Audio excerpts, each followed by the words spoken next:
윤석열 역전의 용사들 먼저 대통령 지지율부터 얘기하고 가겠습니다. PD가 밖에 나와 있는 동안 했더니 지지율이 시간이 걸리네요. 지지율이 떨어졌어요. 11%라는 거죠? 갤럽으로. 갤럽으로.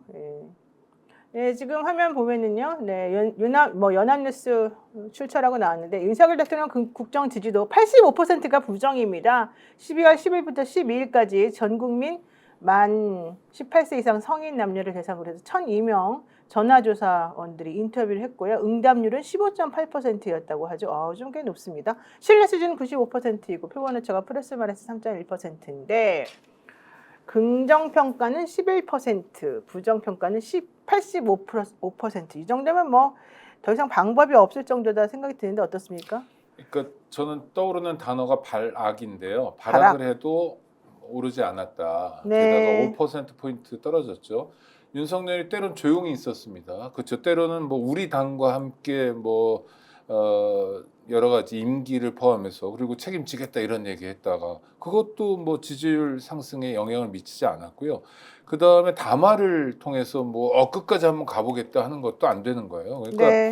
윤석열이 저지른 12월 3일에 내란이란 범죄가 워낙 강력한 범죄를 저질렀기 때문에 지지율이 오르기는커녕 상당히 많이 떨어졌고요.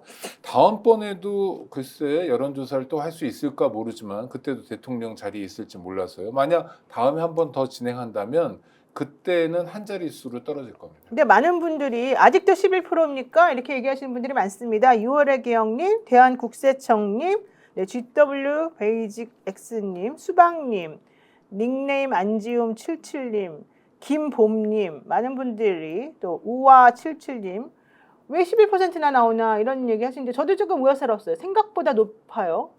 뭐 여론조사적인 분석을 좀 해드리자면요. 제가 자주 말씀드리지만 대한민국 국민들 중에 30%는 투표도 안 하고 정치에 눈 감고 귀 감고 여론조사도 안 받습니다. 이 사람들은 늘 현 정부에 대해서 비판적입니다. 결국은 여기에서 한 30% 정도는 빠져야 된다고 봐야 됩니다. 그럼 실제로는 6%, 7% 정도 된다라고 계산을 하시면 되고요. 요게 반영되는 것이 모닝 컨설트라고 합니까? 외국에 계산해서 네. 거기에는 반영이 됩니다. 아. 100% 반영이 돼서 나오고요. 그래서 거기 해보면 우리나라 여론조사보다 늘 한 30% 적게 나옵니다. 그리고 또 사회적으로 분석을 해보면요. 우리 살다 보면은 이상한 사람이 대한민국에 한 몇 % 될까요? 이상한 사람이 제가 보기엔 한 15%는 이상한 사람입니다. 우리 사회적 활동을 해보면요. 아, 그래요? 그게 사실은 한국 사회가 군사 독재 정권을 거치면서 인문사회학적 교양 학습이 굉장히 미흡합니다. 네. 이런 측면에서 이 성장을 위한 경제적 동물로서 우리 교육되어진 측면들이 많이 있습니다. 그런 측면에서 사회생활 하시다 보면 이상한 사람들 많습니다. 그런 분들이라 생각하시면 됩니다. 네, 대한국세청님이 제 친구 중에도 11% 포함되는 사람이 있습니다 이러셨는데 사실 지난번에 갤럽이 윤석열 대통령에 대한 지지율 조사를 했었을 때 뭐 최종적으로는 16%지만 계엄 이후 그 다음날 해보니까 13%다 이런 발표를 했었거든요. 어쨌든 윤석열 대통령이 자기 억울하다 이러면서 담화 발표하면서 자기 지지층을 조금이라도 좀 모았던 게 11%에 조금 도움이 된 거 아니었을까 이런 생각이 좀 들기도 하는데 어떻습니까? 그러나 그 전에 16%에서 5%가 떨어진 게 중요한 거죠. 그러니까 그 사이에 어떻게 움직였는지는 갤럽 조사로만은 알려지지 않았으니까. 그러니까 네. 이런 방법 저런 방법을 다 써도 안 되는 거고 앞서 말씀드린 것처럼 다음엔 더 떨어질 거다 한 자리 숫자로.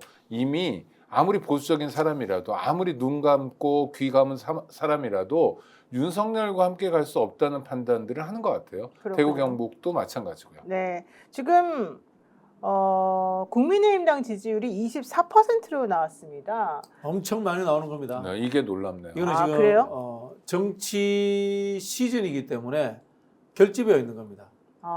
결집되어 있는 겁니다. 한국갤럽에서는 더불어민주당 지지층 그리고 성향이 진보층인 사람들 또 20대에서 50대 등에서는 부정평가 비율이 90%를 웃돈다.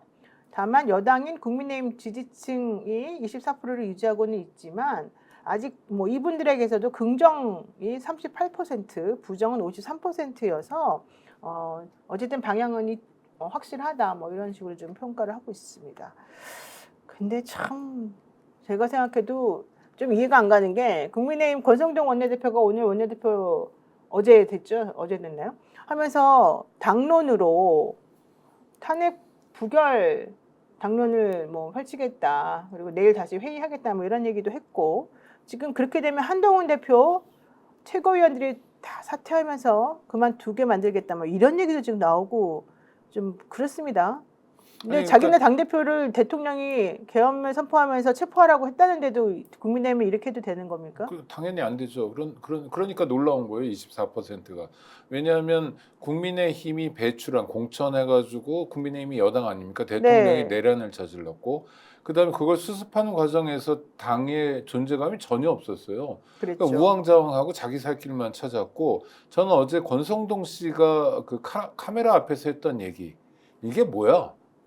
이게 굉장히 중요한 메시지로 저는 어떻게 읽었냐면 자기가 지금 오늘 원내대표로 다시 등극하는 날이거든요. 네. 뉴스 카메라가 자기를 향해 있어야 되는데 대통령이 자기한테 알려주지도 않고 자기 멋대로 담화 발표하고 그랬죠. 한동훈 당대표도 자기 멋대로 담화 발표해서 나에게 주어져야 될 지면이 줄어든 거예요. 이 사람이 이런 걱정을 하고 있더라고요. 그러니까 오합지졸도 정말 정도껏 오합지졸해야 되는데 엉망이었고요. 그다음에 원내대표 선출하기 전에 한동훈 당대표가 의원들 앞에서 당론에 대해서 얘기했잖아요. 이거는 자백과 다름없으니 네네. 당론으로 탄핵 찬성을 얘기해야 된다 하니까 뭐 봉숭아학당도 아니고 막 소리 지르고 내려와 끌어내 어쩌고저쩌고 이걸 국민들에게 다 보여줬어요. 물론 어제 모습이 여론조사에 반영된 건 좀 일부긴 하겠지만 네네. 그럼 이런 상황에서도 24%의 지지율을 유지한다는 건 정말 한국의 정치 수준이 좀 아직까지 멀었구나 갈 길이 이런 걸 보여주는 것 같습니다. 네, 놀랍습니다. 정당 지지도 국민의힘은 3%포인트 내린 24% 그리고 더불어민주당은 3%포인트 오른 40%로 집계가 됐고요. 민주당은 현 정부 출범 이래 갤럽 조사치로 최고치 그리고 국민의힘은 최저치로 양당의 격차가 커졌다고 합니다. 갤럽에서는 지난주 비상계엄 사태로 8년 만에 다시 맞이한 탄핵 정국이 과거보다 훨씬 빠르게 돌아가고 있다. 이렇게 말하면서도 11월 초부터 12월 9일까지 그 박근혜 전 대통령에 대한 탄핵소추안 가결 직전까지 6주간 이 박근혜 전 대통령에 대한 지지율은 4%에서 5%에 머물렀다는 얘기를 지금 하고 있습니다. 그거에 비하면 사실은 윤석열 씨는 기분 좋아야 되나 봐요.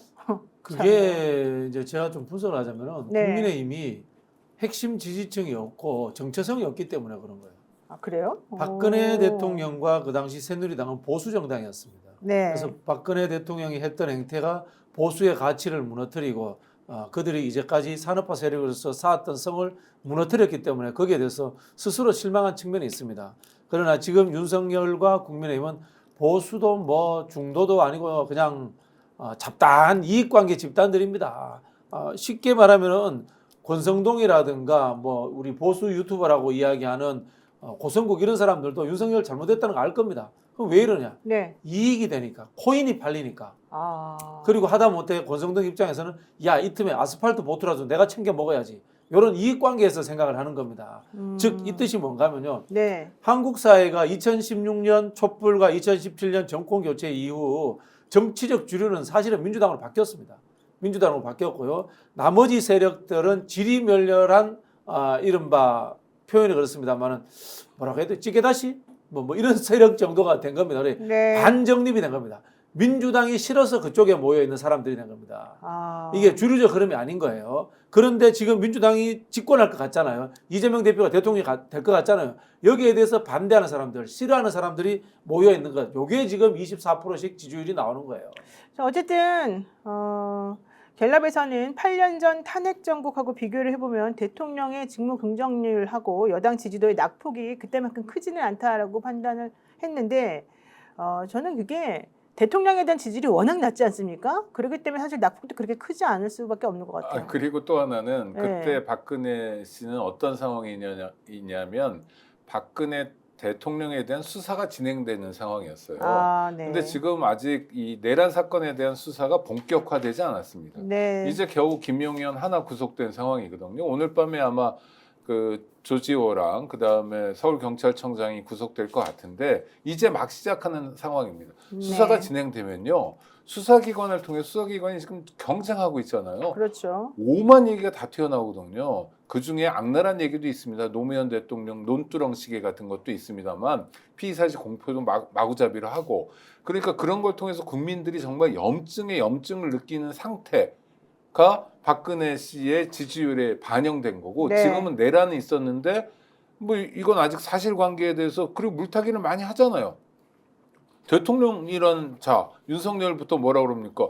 아 국회 다 열어주고 그래가지고 표결도 한 거 아니냐? 안전 요원만 보냈다 막 이런 물타기도 하고 말도 안 되는 소리죠. 보고 네. 있는데도 그러잖아요. 그러면서 국민의힘도 그러니까 그 효과 때문에 지지율이 조금 멈춰 있는 거지 본격적으로 수사가 진행되면 이제 뭐 4%가 문제가 아니라 그 밑으로 떨어질 겁니다. 국장님 말씀을 좀 보태자면은 윤석열이 이재명 대표와 민주당 욕을 냈습니다. 거기에 의해서 아까 말씀드린 것처럼 부안해동된 사람들이 적대적 감정으로서 국민의힘을 지지해주고 있는 것이고요. 제가 예를 들어 볼게요. 그 당시에 박근혜가 지지율 5% 나왔을 때 박근혜가 대통령 선거에 다시 출마했다. 몇 퍼센트 나왔을까요? 엄청나게 나왔을 겁니다. 아 그래요. 윤석열이 지금 출마하면 얼마 나올까요?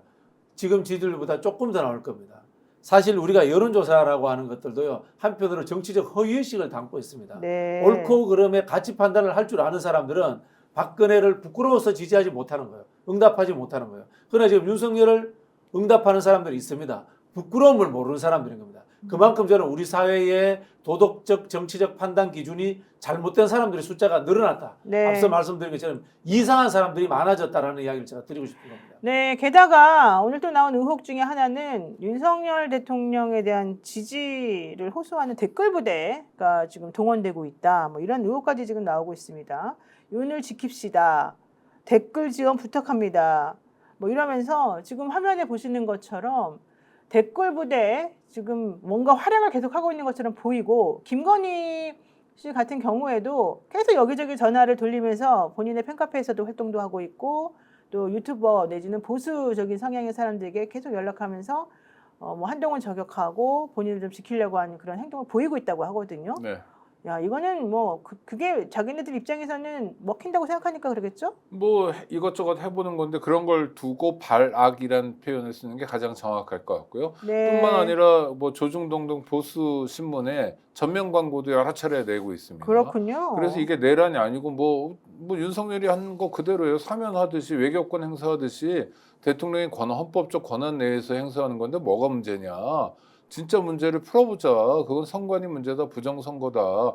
간첩이 암약하는 거다라고 물타기를 하는 건데 근데 이게 글쎄요. 눈 가리고 뭐 하는 거지 국민들에게 어떤 영향을 미치겠습니까? 다만 그 사람들이 우리 박진영 평론가 말씀하시듯이 사회생활하면 만날 수 있는 15% 남짓되는 이상한 분들에게는 영향력을 미쳐서 뭐 성조기에다 이스라엘 기까지 같이 흔드는 이런 분들 있잖아요. 이런 분들이 또 연세가 많고 그리고 약간 돈도 좀 있는 분들이 많아요. 임대인도 많고 이래서 이런 분들을 통해서 돈을 좀 모을 수 있고 그것 때문에 호가호위하는 사람들이 좀 있다는 거 말고 지금 국면에서 어떤 영향을 미치겠습니까? 아무런 영향이 없죠. 그러니까 발악이에요. 어쨌든 윤석열 대통령이 옳은 말했다. 짠하다. 뭐 최상의 방법은 계엄령 선포한 것이었다. 잘했다.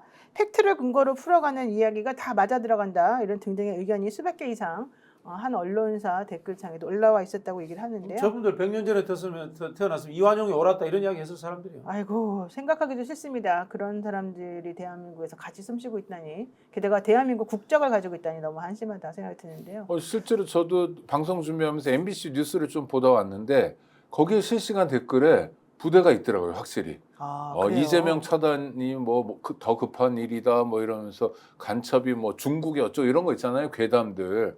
그래서 요 한 이틀 전하고 다른 모습이 있더라고요. 그게 아마 댓글 부대가 움직이나 봐요.